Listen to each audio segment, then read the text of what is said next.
Bueno, a mí me toca hablarles sobre las características de desarrollo físico tanto de masculino y femenino y sobre sus funcionamientos sensorial y psicomotor.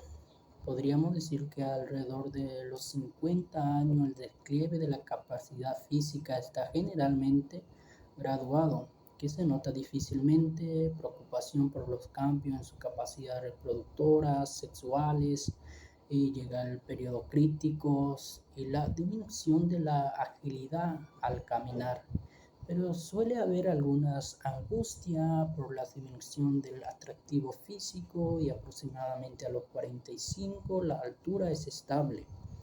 Luego comienza a declinar y llega la pérdida gradual de la fuerza muscular, la agudeza visual, la coordinación y una pérdida gradual que se puede ver aproximadamente a los 55 años es la pérdida de audición y mayor afecta al hombre que a la mujer. Y también podemos ver que el gusto, el olfato, la sensibilidad, el dolor y la temperatura generalmente no muestran ninguna disminución hasta acerca de los 45 a 50 años. Uno de los cambios fundamentales de la edad intermedia es la disminución de la capacidad reproductora que afecta tanto al hombre y a la mujer de manera diferente. Primeramente vamos a ver cómo le afecta en el estado físico al hombre. Y las primeras síntomas son que el hombre tiene un cambio de humor, depresión leve o en ciertos casos muestran violencia contra las mujeres. Sin embargo, es importante entender que se trata de un estado físico, psicológico normal en la vida de todos los seres humanos, que no debiera generar cambios negativos en su sexualidad. De hecho, los hombres en la tercera edad tardan más en conseguir una erección, pero cuando la tiene, puede mantenerla incluso por más tiempo que un adulto joven. Y los cambios que le afectan a las mujeres en su estado físico llega en el momento de la vida de una mujer en el que su periodo de menstruación cesa. Y las causas principales son durante la menopausia. Los ovarios de una mujer dejan de liberar óvulos. El cuerpo produce un cambio menor de las hormonas femeninas, estrógenos y progesterona. Los menores niveles de estas hormonas causan los síntomas de menopausia. La sexualidad y relaciones. La sexualidad como tiene su particularidad durante la adultez intermedia, el deseo sexual sigue siendo intenso, pero no es tan alto como el que se da durante la adultez temprana. El sexo se sigue disfrutando, pero de intensidad y frecuencia es menor y se vive de otra manera. Hombre y mujer tienen una mayor confianza en sí mismo por su experiencia vitales y mayor madurez durante la propia sexualidad, de una forma menos pasional pero más profunda durante la media edad.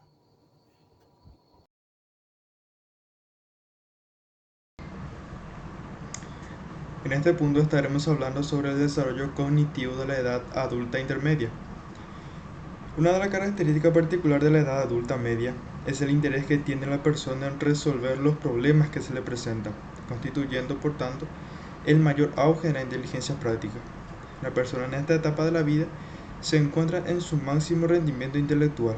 En apariencia, el desarrollo cognitivo no es uniforme en la edad adulta madura, ya que implica pérdidas y ganancias en diferentes etapas dicha de la etapa. Bueno, en esta etapa de la vida adulta, el desempeño máximo se genera en 3 a 4 estados, pero por lo general se le atribuyen 4, que son el razonamiento inductivo, el razonamiento de las relaciones espaciales, el vocabulario y la memoria verbal. No es una generalización en todo caso, pero en algunos casos se puede retornar a los estadios anteriores. Existe el primer punto para hablar sobre el desarrollo cognitivo, que es el pensamiento postformal o el pensamiento dialéctico. Es el pensamiento que va más allá de los estadios de Jean Piaget, que señalaba que había 4 estados que van del desarrollo de la niñez hasta la adolescencia, hasta el desarrollo formal. Sin embargo, algunos teóricos señalaban que había un quinto estado, que es el pensamiento postformal o dialéctico. El pensamiento postformal permitiría integrar lo subjetivo, lo emocional y lo simbólico con los componentes lógicos, analíticos y objetivos propios del periodo anterior. También existen 3 subdivisiones de este pensamiento, que es el relativismo del conocimiento. El pensamiento formal tiende a ser dicotómico. Así, por ejemplo, las personas suelen ser categorizadas como buenas o como malas. Sin embargo, la interacción con otras personas, la adopción de múltiples roles y la adquisición de información nueva favorecen la toma de conciencia sobre que existen múltiples verdades que dependen del punto de vista muy influido en ese sector. También un segundo punto, que es la aceptación de la contradicción. Una vez aparece el pensamiento relativista, pasa a aceptarse la contradicción como un aspecto natural de la vida. Fenómenos aparentemente incompatibles pueden coexistir tanto en la percepción de la realidad como en los seres vivos y los objetos. Y también existe un tercer punto, que es la síntesis entre elementos discordantes. Dado que asumen el relativismo y la contradicción como aspectos naturales de la existencia humana, las personas que utilizan el pensamiento postformal pueden integrar o sintetizar contenidos mentales contradictorios, tanto a nivel cognitivo como a nivel emocional. La pregunta que nos plantea este estado es si es un estado o si es un estilo de pensamiento dicho de la edad o propia de la edad. A pesar de que es cierto que las características definitorias del pensamiento postformal se manifiestan con más frecuencia cuando mayor es la edad, no todas las personas que se desarrollan normalmente alcanzan este periodo cognitivo. Muchas personas retornan a los estadios anteriores, como ya hemos mencionado anteriormente, de que pasan de los estadios de la formalidad, no pueden pasar a los estados postformal porque no han desarrollado un proceso a cabalidad, un proceso integral. También la inteligencia y la cognición. Es importante hablar de eso porque en la edad adulta intermedia los estudios psicométricos revelan que los adultos tienen una capacidad intelectual alta, eso que siempre poseía desde las etapas anteriores, y que la inteligencia cristalizada es la que posee una mayor presencia a diferencia de la inteligencia fluida. Y por lo tanto vamos a hablar de estas dos inteligencias. La primera, que es la inteligencia fluida, considerada como la facultad de aplicar la capacidad mental y los problemas nuevos que quieren poco o ningún conocimiento previo. Son los conocimientos a priori, y también la inteligencia cristalizada, aquellos que tienen la capacidad para recordar y emplear información adquirida durante el trayecto de su vida. También hay algunas características distintas de la cognición adulta que los caracteriza, que los identifican. Los pensamientos de la persona son divergentes, aceptan la contradicción como aspecto básico de la realidad. También el pensamiento del adulto es metasistemático, por lo hecho de ver la realidad de manera lógica, relativa y contradictoria.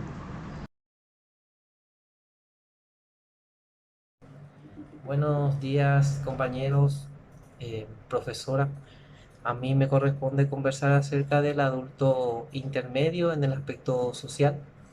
Y en esta etapa donde el adulto ya conforma una familia y tiene consigo la responsabilidad de la educación de sus hijos, se confronta a una presión muy grande que es de cuidar las dos generaciones, tanto a la de sus hijos como a las de sus padres, porque están envejeciendo.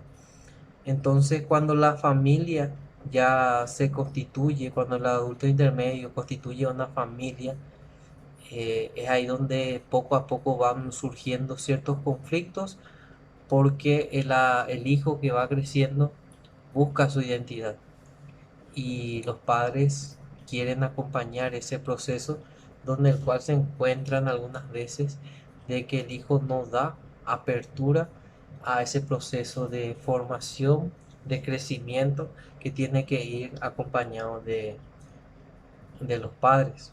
Y en esa relación que tienen con los padres es también, consecuentemente, tienen varios puntos, varias aristas. El primer punto es que deben custodiar también a sus padres. La generación antigua debe ser cuidado por los hijos mayores y también esos hijos mayores deben cuidar de sus propios hijos, de su formación, de su educación y también ya viendo en el ámbito social, los adultos intermedios al encontrarse ya con un trabajo no se aventuran más a buscar otros rumbos, tratan de estabilizarse en en un ámbito laboral y no andar buscando de empresa en empresa como lo haría un adulto joven.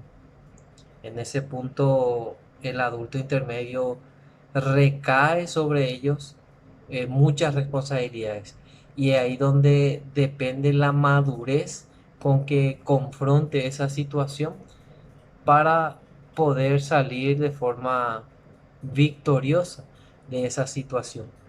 Entonces, en ese punto, también, para no extenderme demasiado, el, el padre Wilson nos ha comentado su experiencia en lo que lleva en lo intelectual y ese punto intelectual influye en el ámbito laboral. Como él ha mencionado, cuando uno ya no es, eh, ya no puede abarcar más conocimiento, no puede darse ese lujo de querer aprender varias cosas, sino centrarse en algo para poder sacar el máximo provecho. Es lo mismo que acontece en el ámbito laboral, concentrarse en el trabajo para sacar el máximo provecho, para poder continuar y que a medida que él va creciendo, que la empresa también pueda crecer con él. Eso en el caso de que esté en una situación de funcionario público o privado, o en el caso de que sea un emprendedor, concentrarse netamente en que en su empresa, en tratar de que pueda salir adelante. Y nada más que eso. Muchas gracias y espero que sea provechoso este video.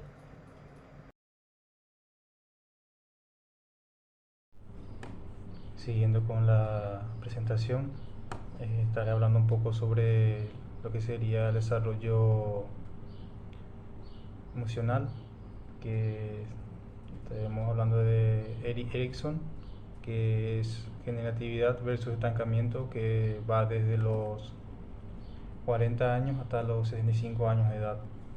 Eh, Algunos también lo llaman la segunda adultez.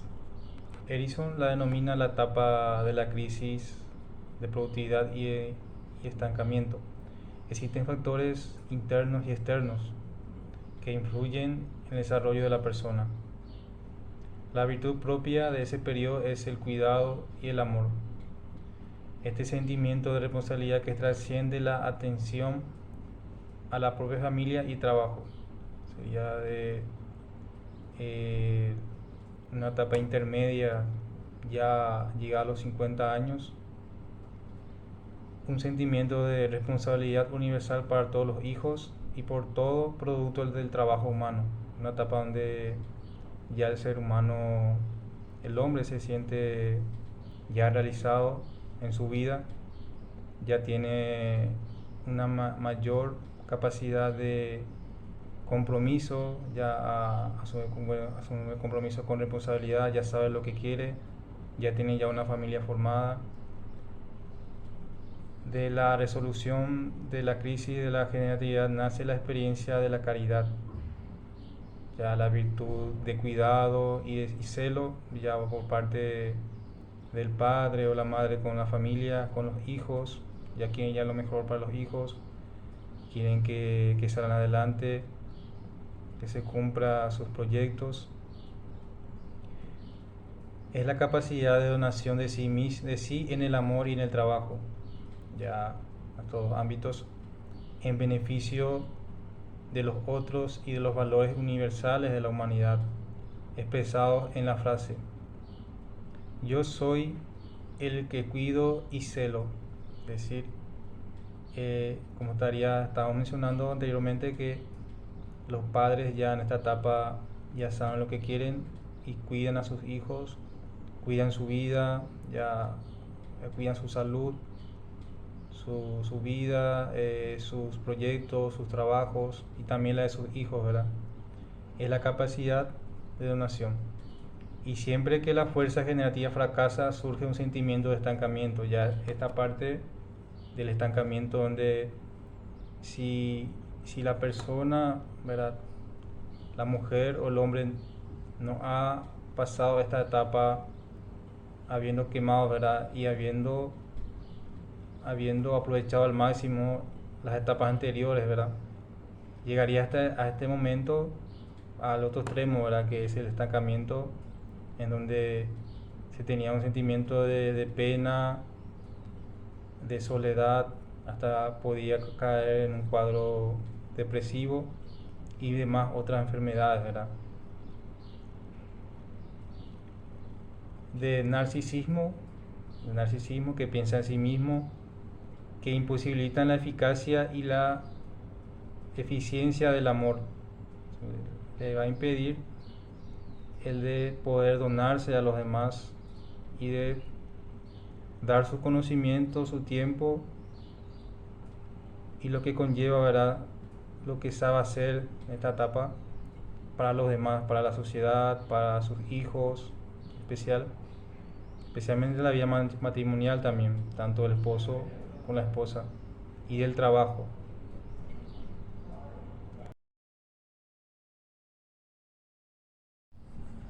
Ya siguiendo con nuestro tema, ahora que es el adulto intermedio, me toca también hablar un poco sobre el desarrollo espiritual, que es uno de los temas fundamentales también de Erickson, que trata mucho también de este aspecto, muy importante, ¿verdad?, para nosotros los cristianos. Entonces, como título, ¿verdad?, confrontando las tinieblas interiores. A medida que los adultos en la etapa de la generatividad buscan transmitir la vida de la siguiente generación, pueden encontrarse preguntándose a sí mismos: ¿qué es realmente lo que tengo para transmitir? Mientras tratan de responder a esta pregunta, pueden descubrir en sí mismos no la generatividad, sino lo que Erickson describe como su alternativa, el estancamiento. El estancamiento es el sentimiento de no haber hecho mi contribución a la vida a mi edad como contribución que pudiera haber sido transmitida a las generaciones futuras, ¿verdad? Erickson en este punto destaca mucho que es el meridiano, ¿verdad?, que sería de los 50 años, la mitad de un siglo, ¿verdad?, la mitad de la vida de un hombre y de una mujer, que si uno no ha aprovechado su vida en esta etapa, no podrá dar nada, no podrá tener frutos, ni para dar a la familia, a la sociedad, a su trabajo. Entonces está en un periodo de estancamiento. Y viceversa, si es generatividad, la generatividad, si ha aprovechado al máximo su vida, ¿verdad? Su vida interior de oración, si ha asistido a misa, si ha educado bien a sus hijos, si le ha inculcado valores, si ha sido un hombre de oración, una mujer de oración, va a poder transmitir a sus hijos y a sus nietos lo que él había desarrollado a lo largo de su vida, ¿verdad? En cuanto a la plegaria de liberación, también Edison nos dice que a veces cuando intercedemos por otro, esa persona ya está demasiado metida en nuestro corazón y nos drena. En este sentido, siempre cuando rezamos por una persona, nos dice Erickson que es porque esa persona ya está muy metida dentro de nuestro corazón, es porque la amamos y queremos lo mejor para esa persona y esa oración que llega más al Señor. Entonces ya no necesitamos entrar más en su mundo, sino más bien liberarla. Ya el Señor hará lo propio liberándola a través de nuestras oraciones, que lo hacemos de todo corazón, ¿verdad? La plegaria de liberación es importante para mí porque después de rezar amorosamente por la persona puedo convertirme en la que lleva el peso, queriendo hacer más por una persona que lo que puedo hacer. En momentos como este necesito liberar a la persona y sus problemas en las manos de Jesús. Sería bueno también rezar por nuestros padres, ¿verdad? Por nuestras madres, para que si tienen un impedimento, un estancamiento en esta edad, que puedan ser liberadas, puedan ser perdonadas y sanadas. Y la oración del sí a Dios, la última parte, como una decisión de ser feliz y ayudar a los que pueda.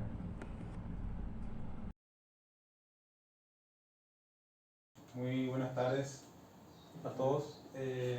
Nosotros somos del segundo curso de la etapa discipular y en esta materia de psicología evolutiva nos tocó el tema del adulto intermedio que va desde los 40 hasta los 65 años y hemos tenido la oportunidad de entrevistar a uno de los formadores del seminario, que es el padre Wilson Garay.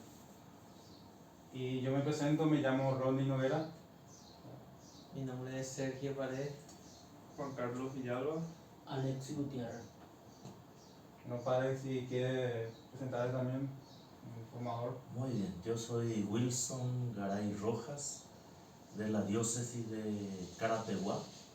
Soy nacido en la ciudad de Yaguarón, donde viven mis padres, y después hice el colegio, la secundaria en el seminario metropolitano de Asunción. Después pasé al Seminario Mayor Nacional del Paraguay y otra vez estoy de vuelta aquí como formador. Así es. Y queremos empezar con algunas preguntas, ¿verdad? Que Sí. corresponde. Entonces, la primera pregunta es: ¿qué cambios físicos percibes de tu juventud hasta ahora? Sí, cambios físicos podemos mencionar como, por ejemplo, uno más rápidamente se cansa, por ejemplo, que cuando tiene la edad de la juventud, y cuando va pasando esas etapas parece como que uno se cansa más rápidamente. Otro cambio podría ser, por ejemplo, lo de la memoria, que ya uno tiene que buscarse metodologías para recordar mejor algunas cosas.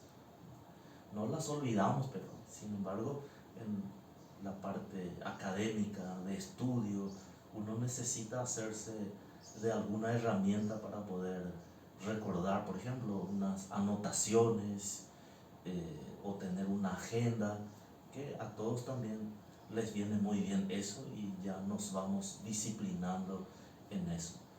Y después también algunos problemas que uno va teniendo, como cambios físicos por ejemplo, en la dentadura, ya uno tiene que ir cuidando un poco más, o también la parte del estómago, ya el estómago también, como una máquina, se va volviendo más sensible, y así.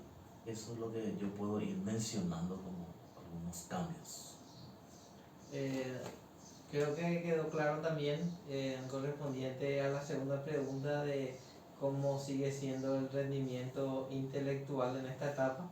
Nos ha mencionado, ¿verdad?, que tiene que hacer algunos apuntes para volver a tener una agenda, para volver a recordar.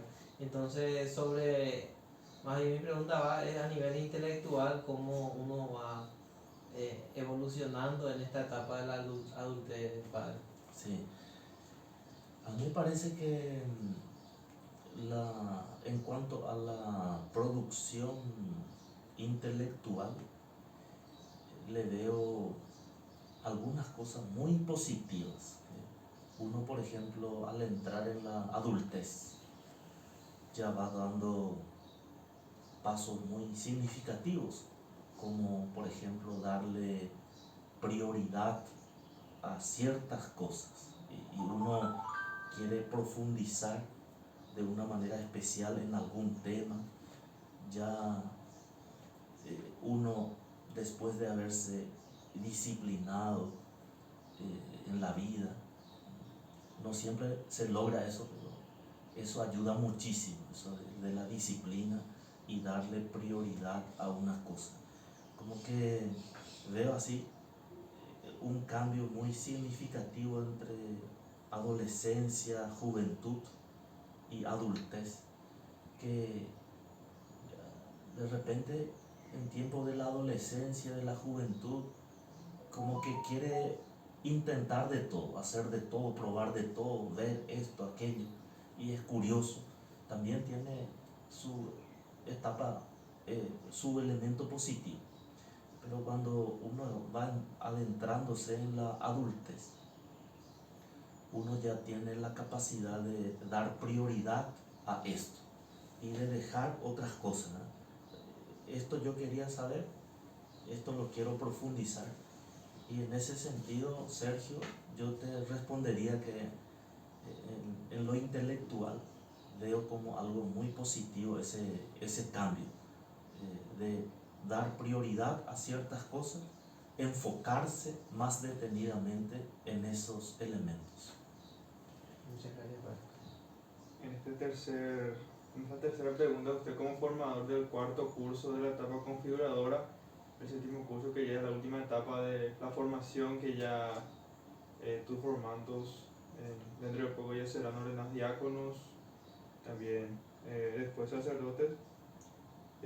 Como formador del seminario, ¿cuál es el mensaje que le dirías a los jóvenes seminaristas, por ejemplo nosotros que estamos empezando este hermoso camino, y por ende usted con su experiencia ya como sacerdote, qué mensajes le dejaría a los jóvenes seminaristas? Sí, mi consejo se orientaría a los seminaristas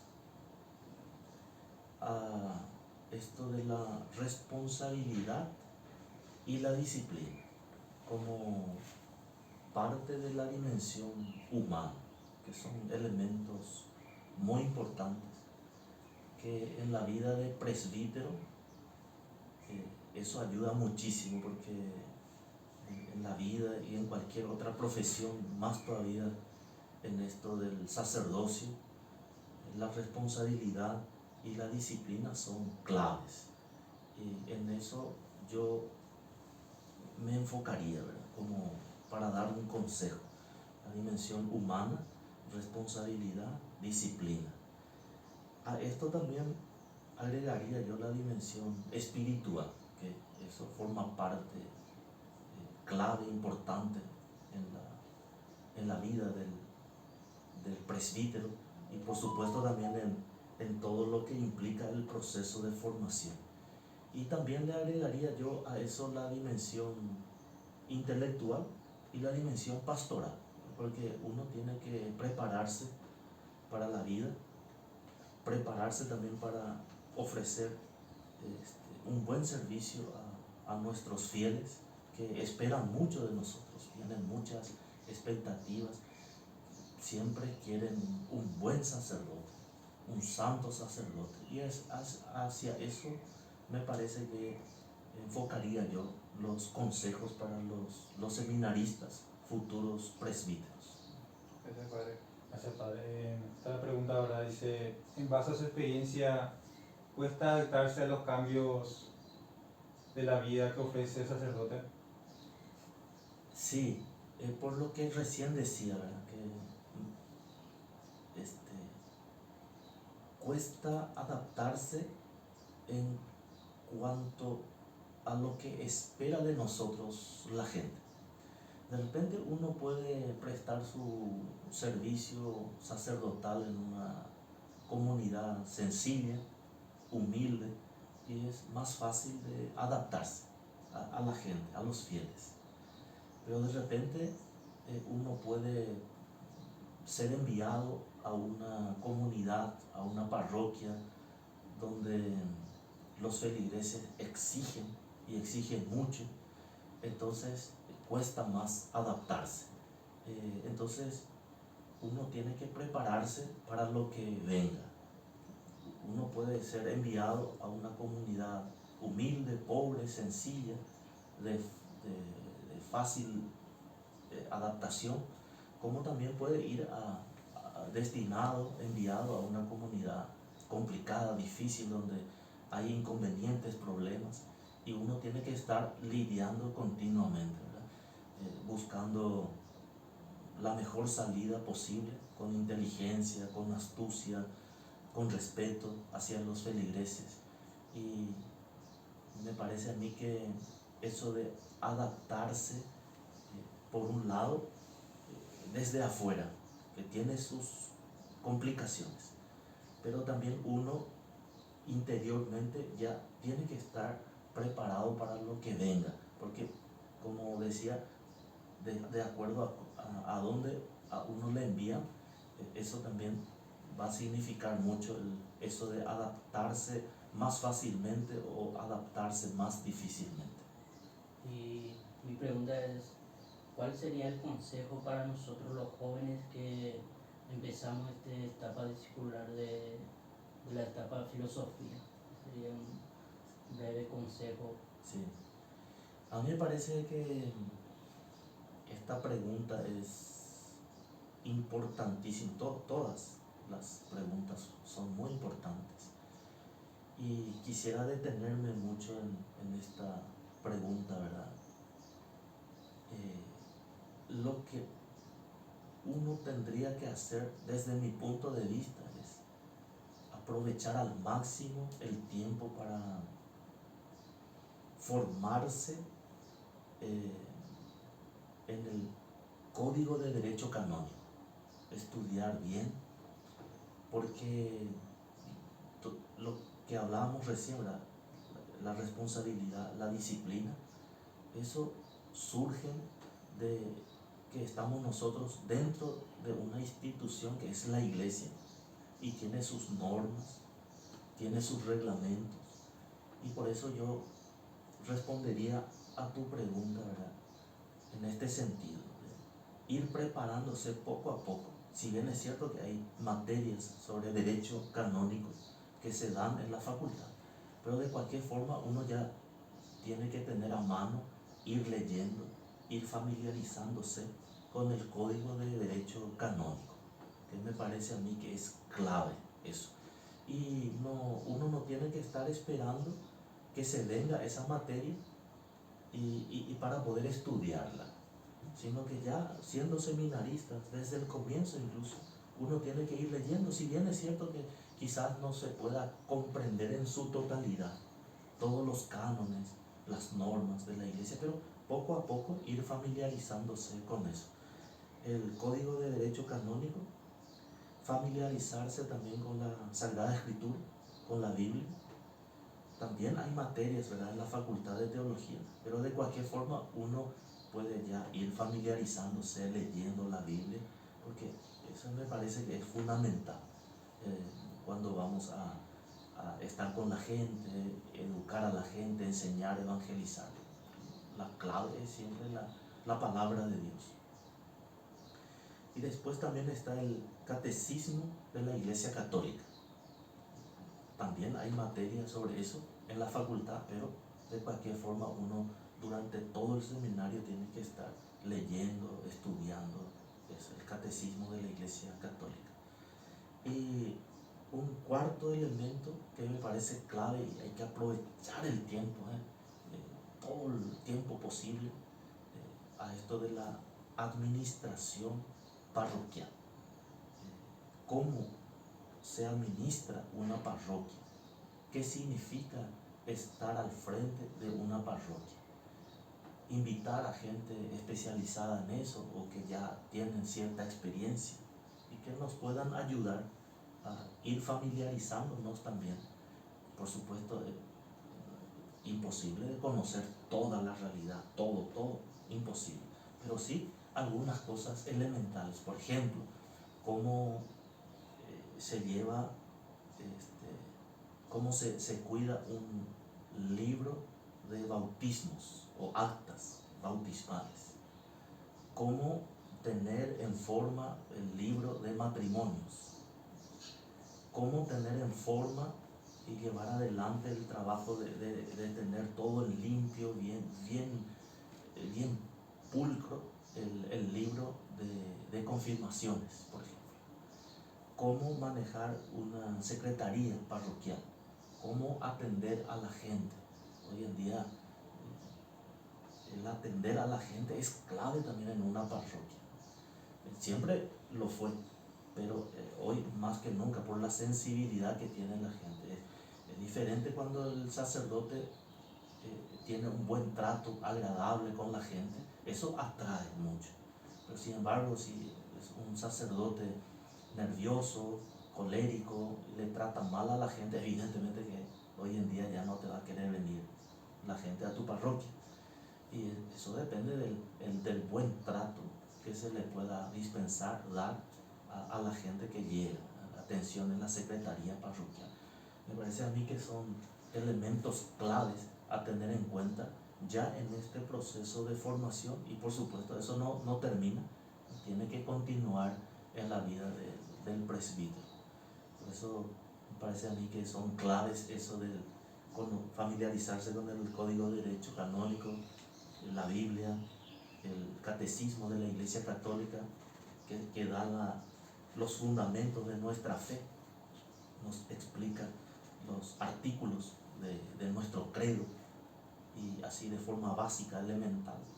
Y también la administración parroquial juntamente con la parte económica, porque sí o sí un párroco, un presbítero es también un ecónomo, un administrador. Evidentemente el presbítero no lo va a hacer todo solo, pero sí, por ejemplo, preparar a los laicos que puedan ayudar en eso y ser un líder en eso. Esto es lo que yo puedo compartir con ustedes. Muchas gracias. Muchas gracias, Padre, por tu consejo también, y la verdad que como estudiante de filosofía nos estás, como seminarista también nos da unas pautas de cómo seguir este proceso, ¿verdad? Que muchas veces no tenemos una noción, ¿verdad? De hablar de esto, ¿verdad? Un sacerdote experimentado, ¿verdad? Que de mucha trayectoria y de mucha santidad también podemos decir lo que te conocemos, ¿verdad? Que como sos como persona, y te agradecemos de mi parte también, y no sé si Sergio alguien quiere hablar. Sí, estamos siento muy agradecidos por esa predisposición que tenés siempre con nosotros los seminaristas, por estar siempre dispuestos a escucharnos y ser partícipes también de nuestro estudio en este proyecto que estamos hoy en día iniciando, y sobre todo nos motiva a seguir, a perseverar y a saber aceptar siempre las cruces que nos vamos a encontrar en este camino. Muy bien, muchas gracias a ustedes por la visita, y creo que este trabajo que están realizando es algo bueno, porque así aprendemos juntos y también vamos caminando juntos en esta tarea. Muchas gracias.